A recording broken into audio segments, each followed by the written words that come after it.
Baha na naman. Biruin nyo guys, kaninang umaga lang nagsimula yung ulan, tapos ganyan na agad kalaki yung baha. Kaya tingnan nyo naman, nakikita nyo, nagmistula na namang dagat yung aming barangay. Ayan, kita nyo naman guys. Biruin nyo, sandali lang, nagkaganyan na agad. Oh. Tapos yung aking tsinelas nung ako'y umalis, dalawa. Pag uwi ko po, isa na lang. Napiktas po sa pagsalubo ko sa baha kasi po medyo malakas yung alon. Siguro po dahil sa papalaki pa rin yung tubig. Ayan, dyan po ang maliit na iskinita papuntang bisita po namin. Susunduin ko po yung aking anak at dinalan ko po siya ng tsinelas dahil po mababasa yung kanyang sapatos. Ayan, tuwa-tuwa pa po yung mga bata, nagsisiligo pa dyan. Dyan po ang lakas ng alon. Ayan, ito po ang aming bisita. Dyan po nagpupuntahan yung mga taong nasa lugar na masyadong mabababa. Dyan po sila lumilikas. Tsaka pinabukas na po yan ng aming kapitan para po sila ay makapunta na rin dyan. Para maiwasan na rin po yung aksidente o yung mga pa-rescue pa. Ayan, nagapan na po talaga. Ayan, ito po yung aking anak. Ayan, pinasot ko na sa kanya yung tsinelas at pinatupi ko na sa kanya yung kanyang pantalon. Ito po ang loob ng bisita namin. Ayan. Hindi po karamihan yung nagpuntahan dyan. Hindi po katulad nung malaking baha, talaga po punong-puno yan. Ayan. Dito na po kami dadaan sa kabila. Papunta sa may school.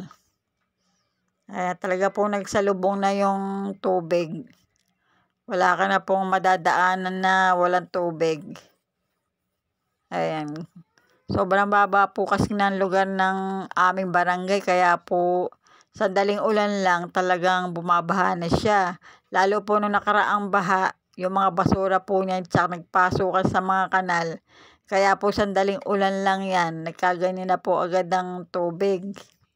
Hindi po kasi nakalabas yung mga basura na nakapasok na doon sa loob ng kanal. Ayan.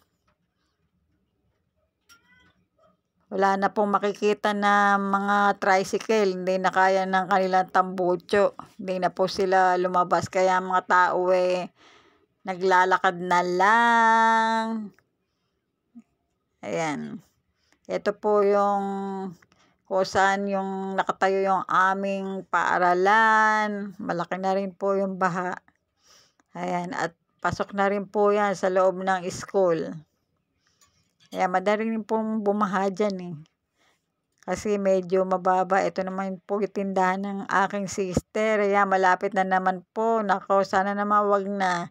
At nakapamili na naman siya ng kaunti.